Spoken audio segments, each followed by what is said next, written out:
and we're learning how to tune the guitar. Now, you may have noticed that your guitar sounds a little different than mine. Mine's going to sound approximately like this.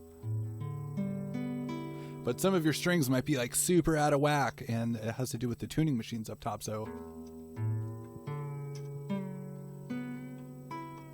you know, imagine me just going up on stage and, you know, trying to play weird songs. We're like, all right, audience, here we go. And I don't know if you guys think that sounds very good, but I think that sounds pretty awful. And so I have, you're right, Nick. So I have a tuning app, and it's right here. And through the magic of editing, I'm going to go and beam into my tuning app. You can see it's all over the place. Now, the basic idea here is that there's multiple colors on my tuning app. Let's take a look at it here. There's my tuning app. And when I play a note, you can see that we have a big red box there. Now, red is you know, generally bad, and green is good. And so it's E. And as I get it closer to the middle, that little green arrow there in the middle.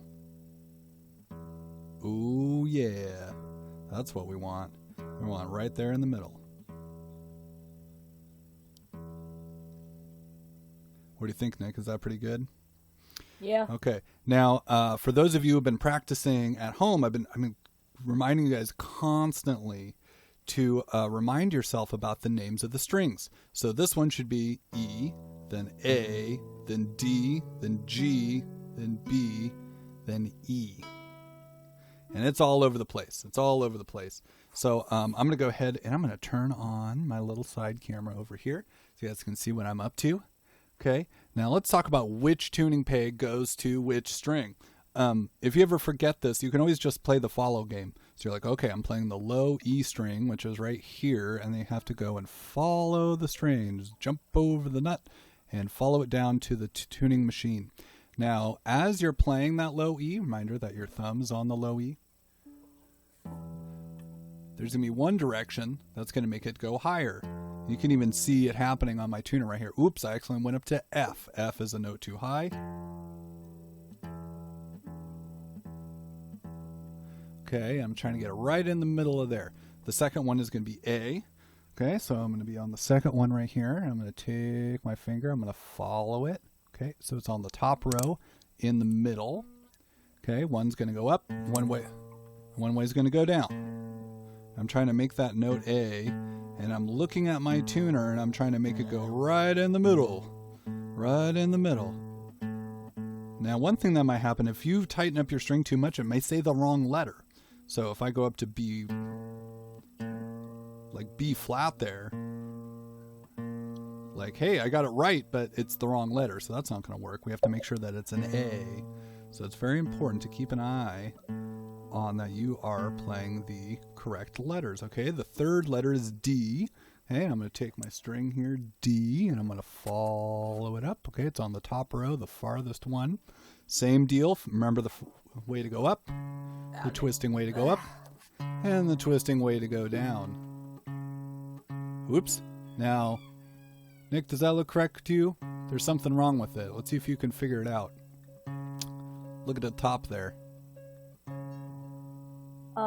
It seems like you're not on the right. I'm not on the right note, right? It says like C hashtag. And I'm sorry to tell you, Nick, that's not a hashtag. This isn't Twitter. That stands for sharp. That stands for sharp. And so I have to bring it up a little higher. Because the next, like the letter after C is D, and I need to make this a D. So I'm going to tighten it to be D right in the middle. Okay. Now, one problem that you might have is you might get this totally out of whack. And you might have to call Mr. Dean. So if any time you get yours so out of whack that you have to fix it, calling Mr. Dean's a big help. Okay, next one is G. That's likely the first clear one here. And you're going to have to follow it all the way up.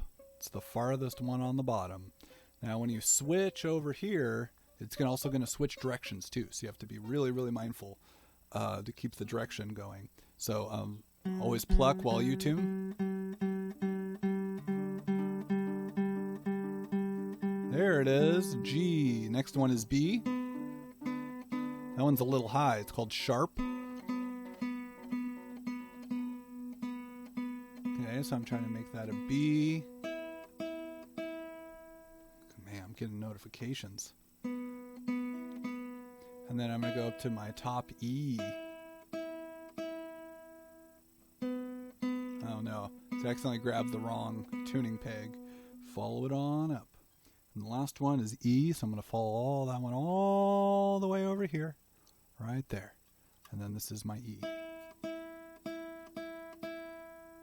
And then one thing you should always do once you tune up is check every single string.